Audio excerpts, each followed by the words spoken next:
Everybody, it's your boy Joshua Edwards, live from my very own bedroom. I have a special guest for you guys today.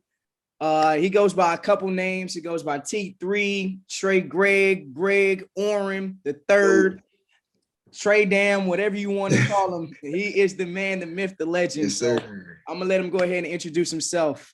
Hey, appreciate it, man. A lot of people call me a lot of things, like you said, but this guy right here, Joshua Edwards, is truly a legend. So, nah, man, you definitely. Let me say, I gotta thank you first for even having me here, man, because I've been bothering you for the last year since you started. I know you ain't go a whole season without having me on here. He's been killing me.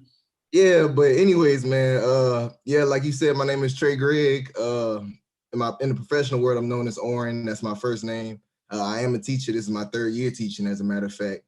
My first 2 years, I taught fifth grade, but this is my first year teaching fourth grade. And that's been an experience, but this whole year has. So that's just a little spill about me. I'm from Columbia, South Carolina. I've been here my whole life for the most part.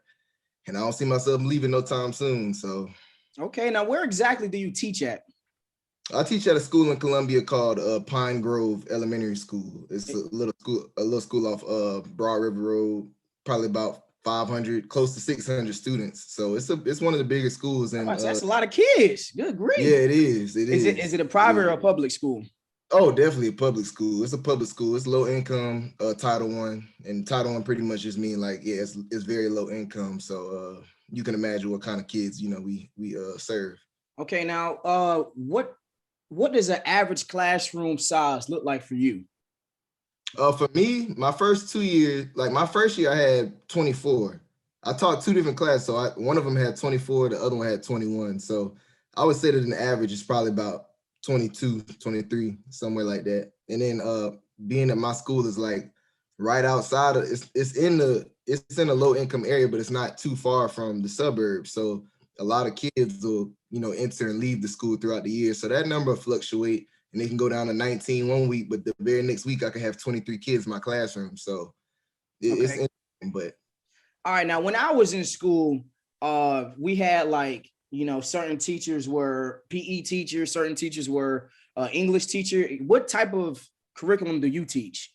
Okay, good questions. So a lot of people do when I tell them I work in an elementary school, of course, they like, yeah, they always hit me with the PE. So low-key, I used to get kind of like, I know they ain't just try me like that, but I mean, you think about it, man.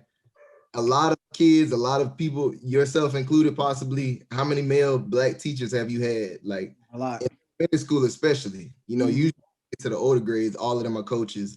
I do coach on the side, but I'm a general education classroom teacher, is what you would call it. So I teach everything from math to science, social studies, ELA, and then of course just life in general. Okay, so. Now, I do follow you on Instagram, obviously, because we're homeboys and everything. So I remember that you made an Instagram post, and in your Instagram post, it was like very detailed about why you were actually sitting outside of your classroom while your students were in the classroom.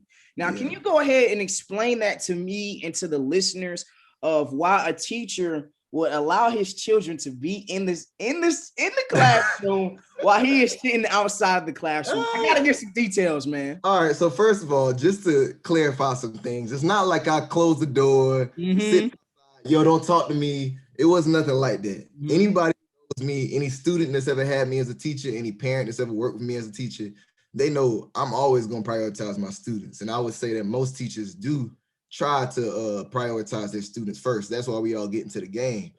But the reason that there's so much angry teachers, we can just keep it that simple. There's a lot of angry teachers simply because it's so much more going on than a lot of people might think that I close my door and I teach all day, but it's not that simple. It's a lot of outside factors that are continuously coming into the classroom, causing disturbances, mountains of paperwork. I mean, it's a lot of craziness that goes on within a typical day. So anyways, regarding me moving my desk outside, it was because at the time, myself and most of the teachers in the school, and I would a lot actually guess that a lot of teachers in the district or state or nation felt that it was too soon to be coming back to school during the middle of a pandemic. Now, at the time, South Carolina was still probably averaging like 4,000 new cases a day. You know what I mean? So originally in the start of the school year, we've had 3 phases, just like the nation has. We had the first phase, which was e-learning. Everybody was at home. You know, it was a lot of problems with that, but we were all safe at the very least. Phase 2, when the numbers got below a certain percentage, we were supposed to return to like a hybrid model, which is where half the class would come on Monday and Tuesday, then the other half would come on Thursday and Friday. Gotcha. So, you know, we're still putting ourselves out there, but you know, that's a compromise, you know, and personally, my students learned a lot more being in the building, which most people would agree with. That's, most definitely. Yeah, so I was fine. You know, I started enjoying my job because I truly oh, my fault. Yeah, cut that out. That's all. It's all good. But yeah, I really hated virtual teaching, bro. Like, it was really bad. And kids not paying attention, you know, typical kid stuff. So it's not like, I'm not gonna sit here and make it sound like the kids weren't doing their part, but for something like virtual to be successful, you need a lot of parental support for obvious reasons. And unfortunately, you know, like I said, we work in a low income school, people gotta work, you know? So I wasn't out here angry at anybody besides my job. And I don't say that for Pine Grove necessarily, but the district was holding us to standards that just were dang near impossible to meet. Like, imagine having a Zoom meeting with 24th graders. I mean, 9-year-olds. And then imagine that for kids like that are in kindergarten and stuff, you know, it's wasted energy. So anyways, back to the point, hybrid phase 2 came. So I had half the class for, let's say, from November until Christmas break. After Christmas break, they were, other districts started actually going to 100%. Like, everybody came back to school for multiple days a week. My district actually, Richland 1, shout out to Richland 1, they decided to keep us virtual for another 2 weeks. But after those 2 weeks passed, they said they were going to have us coming back to school 4 days a week with all of our students. That's what I was. Nah. He's like, you couldn't do it. Couldn't do it, dude. Think about it. During this typical school year, which people would, you know, act like this has never happened before, kids get sick, kids get the flu. Guess what their parents sending them? To school. They gotta work. To school. So you don't think that they're gonna not do the same thing now? Oh yeah. I'll get sick. You know, I understand it. It's not the best thing to do, but at the end of the day, what you gonna do? You gonna go to work and feed your family? Or you gonna send your kid to work and hope they don't throw up? Yeah. You know, I mean, it's like, again, I'm not blaming the parents or the students especially, but it was just a bad situation. And I feel like at the end of the day, as usual, as any other year, teachers were the last people to be considered. Oh, you yeah. know, we weren't on the vaccination list at this time. I mean, by this point, they had their priorities. Teachers just weren't on it. And again, I feel like they never were. So if you look back, I'm sure you could look in North Carolina, but if you look at South Carolina's history over the last 3 years as I've been teaching, you'll find that there's been walkouts every year. Dang, I didn't know that. Yeah. There was a walkout, and I'm talking statewide now. There's a walkout my first year because of the workload, not matching the, you know, what we're getting paid, wow. You know, the expectations that are set to us, which are very high, obviously. Year 2, which was last year, there was going to be a walkout pretty much this week. But of course, as you know, the world shut down because of the pandemic. Mm-hmm. So, you know, everybody got their course turned, and we didn't get to do it. So you fast forward to this year, I'm like, yo, I'm 26 years old. I got 20 more years to work unless, you know, something blows up for me, which hopefully that happens. Exactly. I'm not about to be sitting here getting disrespected, you know, for the next 20 years of my life. Like, because the older teachers, they'd be like, you know, Greg, 20 years ago, it wasn't like this. I don't know what's happening, but you better get out of here. So think about that, dude. I spent the last 4 years of my life in school, you know, paying crazy money to the government, trying to learn how to teach kids to be the best versions of themselves. And the professionals that are in the game are actually telling me to get out because they see how bad it's going. That's terrible. Think about that. You know, you're recently engaged. Shout out to your queen, man. Y'all gonna have kids one day, I imagine. Mm-hmm. The public school system, there's no teachers. I mean, it's a national teacher shortage at the same time, especially in the state of South Carolina, because if you look at the numbers, we're getting paid like, we start off at like what, 35K. You go to somewhere like Washington or something, it's like 60, maybe higher than that. You know what I'm saying? So it's like, dude, I'll go to Atlanta and have a good time during the pandemic and die on my own watch. But I'm not about to watch nice. some kid. Nah, bro. I'm not about to die for my job. I never will. My father taught me better than that. Hey, same here. Is working at Amazon. I ain't dying for the cause. Yeah. I ain't dying over no packages, bro. All right, yeah, it ain't worth it. Hey, so I didn't get a chance to talk about my Blazing Five. So let me go ahead and ask some questions. Yeah. That was a great little talk. Is a fat cat heavy? First question. Is a fat cat? Oh yeah, no doubt. Favorite show? Of all time, Naruto. Favorite slogan? Good, better, best. Never let it rest. Your good is better, and your better is your best. Woo! I'm gonna need for you to text me that. One location you would like to be at right now. Man, I really want to go to Africa like right now. I don't know where at, but my sister was telling me the other day that she did her like, you know, you can get your blood work done and find out your aunt and all of that. She was saying that she got a little percentage of West African. So I want to actually well, never mind. I'm not gonna get into it because I know these. No. I understand. Favorite video game? Ooh. Right now it's got to be Call of Duty. I really ain't been on the game like that, man, but I love Warzone. Shout out to my boys. Shout out to Kendall Duke. Shout out to Chin, all of them James, man. D Brown. Okay. What's one thing that you would say to younger Greg? This really isn't a Blazing Five question, but it is. Yeah. I would say take your time, man. I was trying to grow up in a lot of ways that, you know, some things just ain't so serious, you know? And I was the guy who was always straight edge. I'm getting my business handled. That's just how I was brought up. And I'm not saying that was a bad thing, but at the same time, for your own mental health, you need to make sure that you have an off switch. And it wasn't until I got older that I realized, all right, I don't always got to be, you know, on the ball. Sometimes, you know, it's fine to not make your bed up, you know? Yeah. So just slow down, live a little, enjoy the moment. Okay. Now this is just it's not a Blazing Five question, but you being a teacher and you giving that detailed explanation of why you went on the little quote unquote hiatus that you did.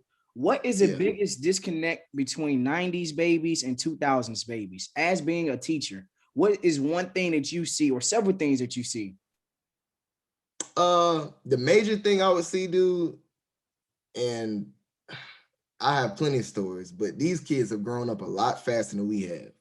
Now they're still kids now. They're still drawing those little S, you know, the little S that we always used to draw. They're still making ninja stars. They still doing kid stuff, but they know a lot more.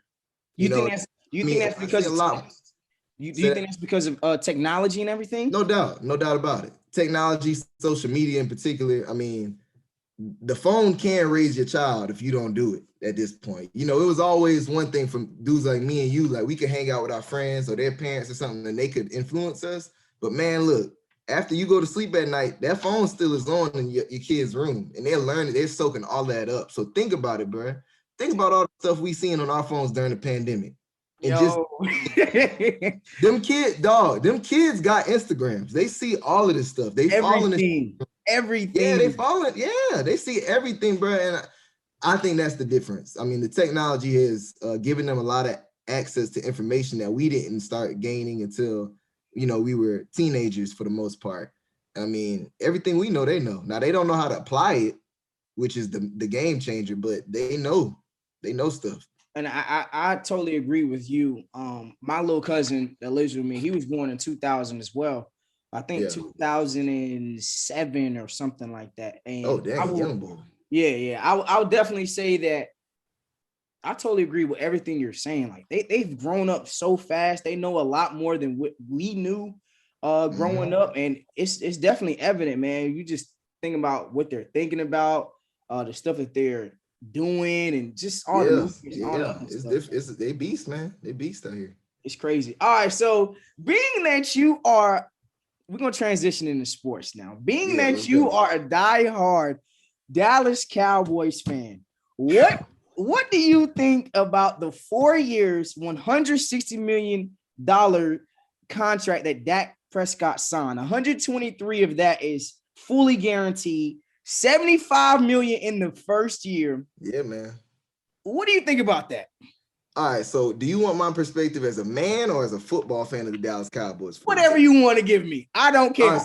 All right, cool. So I'll start off as a man. As a man, I'm totally with it. I'm very, very happy for Dak. Dak is more than deserving of this contract. I mean, you think about all these bums out here who have gotten these kind of contracts, you know, the Jared Goffs of the world. He's terrible. Man, he's terrible. And, you know, and the list goes on. You know these things. But anyways, Dak's not that guy. Dak is not only a good football player. I'm not going to say a great football player, but he's a good football player, great at his best.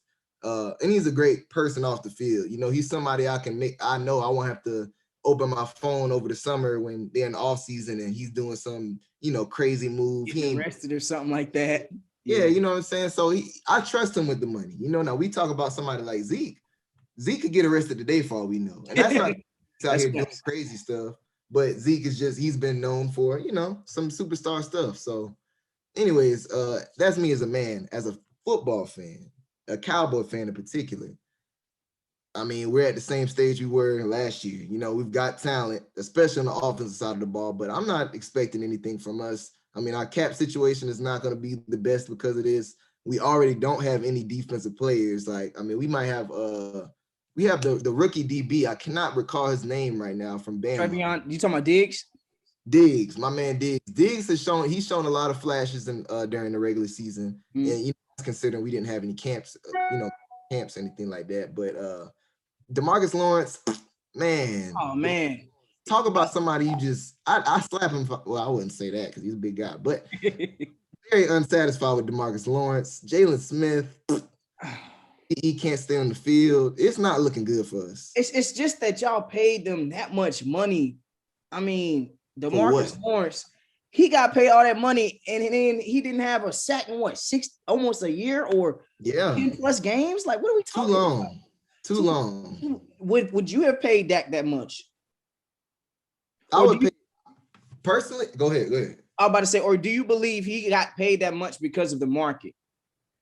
I mean, that's to answer your question, I believe he got paid because, like Skip and them was saying the other day, they see what the Cowboys saw where the market was going.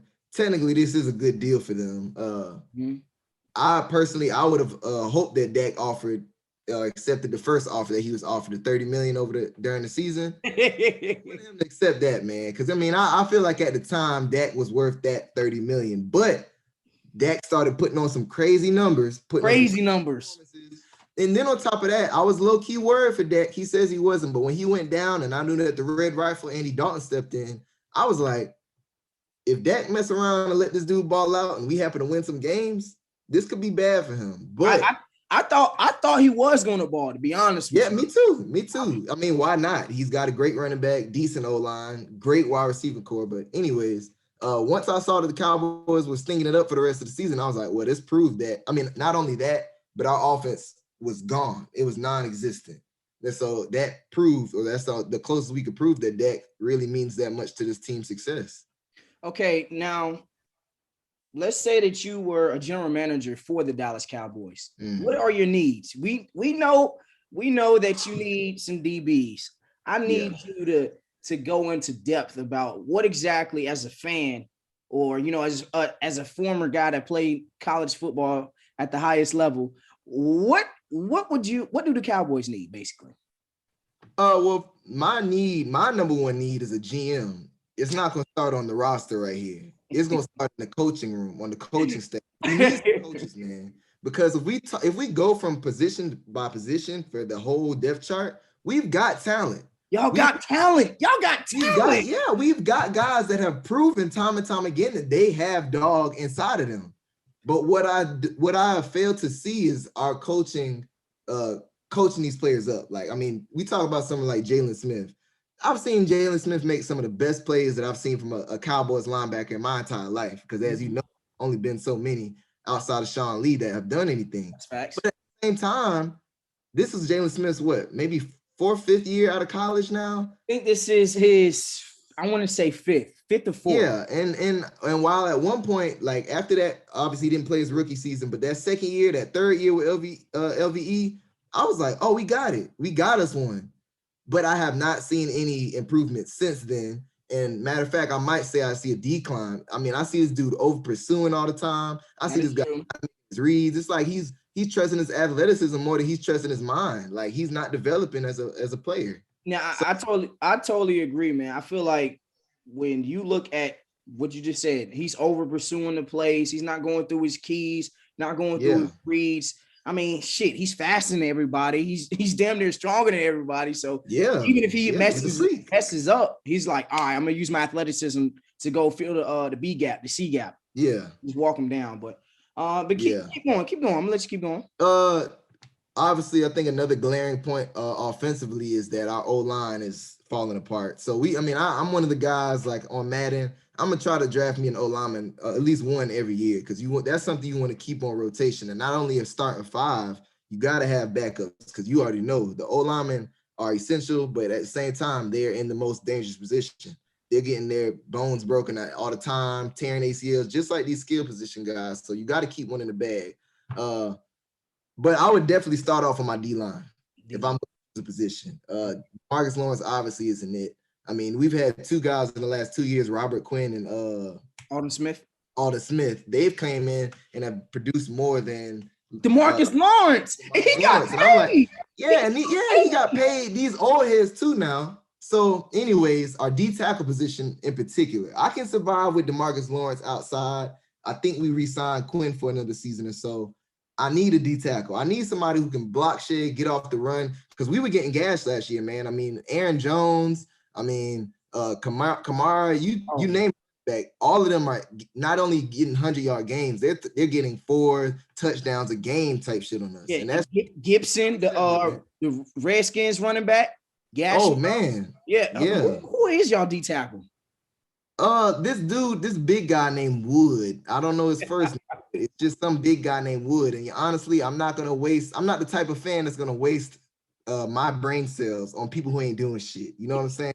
So I only know his name is Wood because sometimes he does some good stuff, but we just haven't had anybody consistent. And we made a few attempts at signing for some older free agent guys, but that's just the thing, man. We're trying to survive off these old guys who we think can come in and they might do a little something for us. But when are we going to start building? I mean, why not? What are we waiting on? You know what I'm saying? Like, we might as well plug up and do just like your Panthers are doing, man. Like, let's go. It's time for a new era. We got Mike McCarthy now. Let's stop trying to live off these old heads, man. Don't bring no more Green Bay Packers in here, Mike McCarthy. Hey, man, I got a feeling that y'all might sign Malcolm Butler or something. And see, I can see that. I could totally see something like that. And it's like, why? Well, I mean, I feel like you stated earlier, y'all are kind of young in the back end. Malcolm Butler provides that, quality veteran, Super Bowl 2-time champion. Respect. So, no disrespect to Malcolm Butler. He's definitely a veteran. He's definitely earned his respect from me personally. Mm-hmm. But man, I don't know. I would have preferred bringing on somebody like Thomas at this point, Earl Thomas. I mean, I was desperate last season, bro. I mean, trust me, I remember those first few games. I mean, they were killing us over the top, man. Like, and so I get why they didn't go after Earl. Earl has some real personal things going on, and I hope he gets help with that because he's just another great player out here who's unfortunately probably about to have his career ended on the sideline because he's a dickhead. So that's facts. All right, so give me your prediction next year for Dallas Cowboys. I need to know the record, and I need to know if y'all are going deep into the playoffs or even if y'all even making the playoffs. I need to know. I'm going to keep it a buck with you, man. I have zero confidence that we are going to do anything in the playoffs. I feel like if the Redskins mess around and get a quarterback, this is going to be their division for the next few years.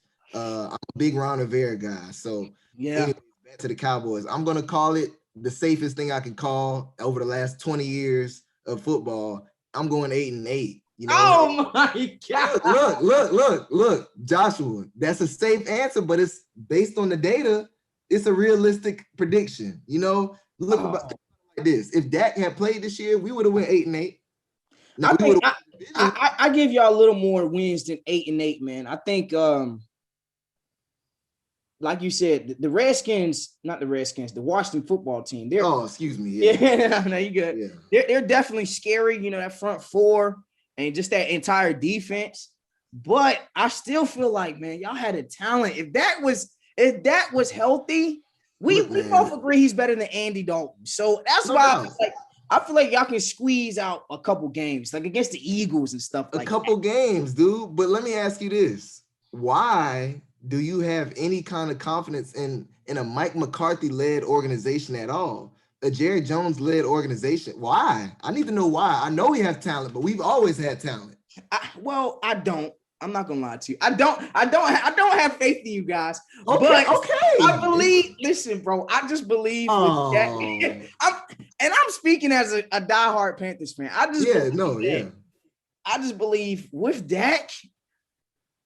I don't know, man. I don't know. Look, if it happens, I'm not gonna be mad, and I'm gonna ask you to take this down. Cause look, Okay. if we get to like 10-4, 10-6 to finish the season, I'll take that all day. You know, with a record like that, we should win the NFC East. But I don't know, man. I've been an optimistic Cowboy fan my entire life. Like 8-8. I'm gonna write that down. 8-8. Trey Gregg says write his that down. Cowboys are going 8-8. Yeah, Okay. write that down. During the 4 years of Dak Prescott's contract, do y'all at least make an NFC championship game? Now, y'all haven't been there in 25 years. Okay, you're 26. You're it's about to be 26 this year if y'all don't make it this year.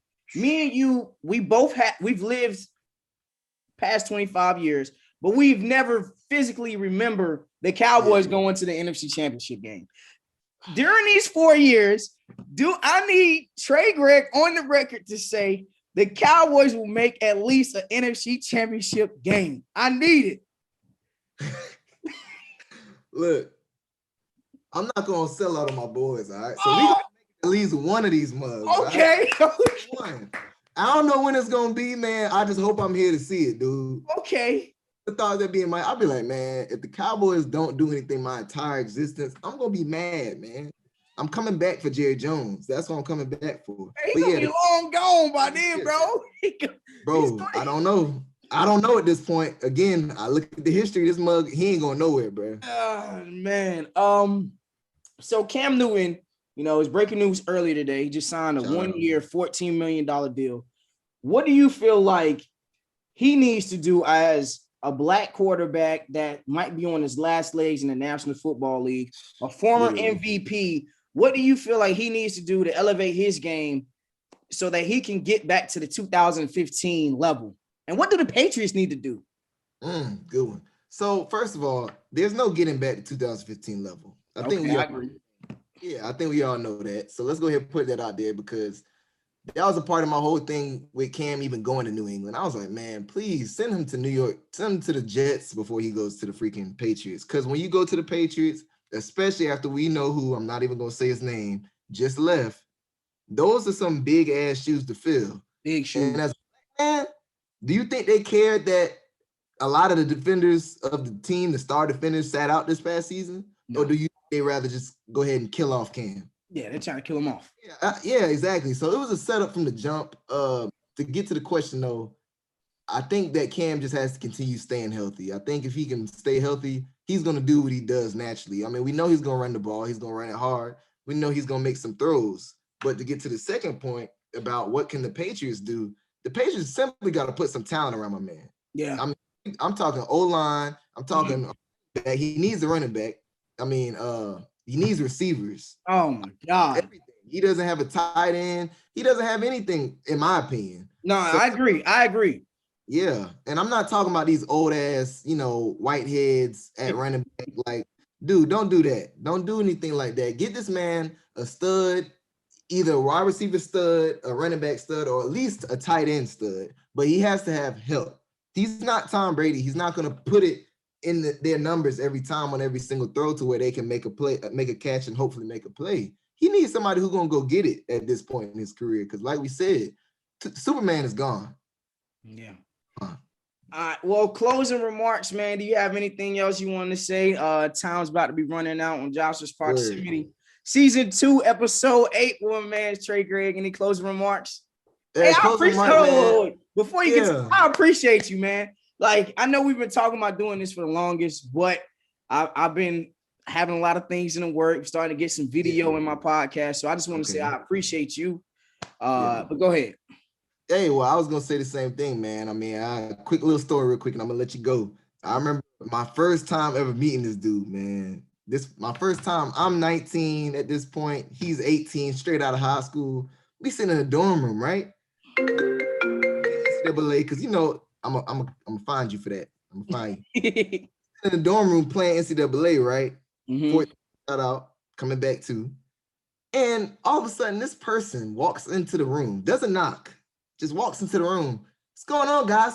Oh, y'all play NCAA? Can't nobody in here beat me. I'm like, who is this nigga? Whose son is this? But lo and behold, it was Joshua Edwards, hardest working dude I know. No doubt about it. That's why I know this podcast is going to be successful. I mean, I've been at the field a few times with my boy Kendall Dukes back in the day as well. I mean, Josh will be out in the dark running, conditioning, doing things that most people, 99% people, are not trying to do, you know, with their afternoon. So keep working, dude. I appreciate you for having me on. And anytime you already know, you already can come back to me and I'll be here right here on the Zoom. Okay. Definitely, bro, man. I seriously appreciate it. We are out. Hey, appreciate you, bro. Peace out. Peace out.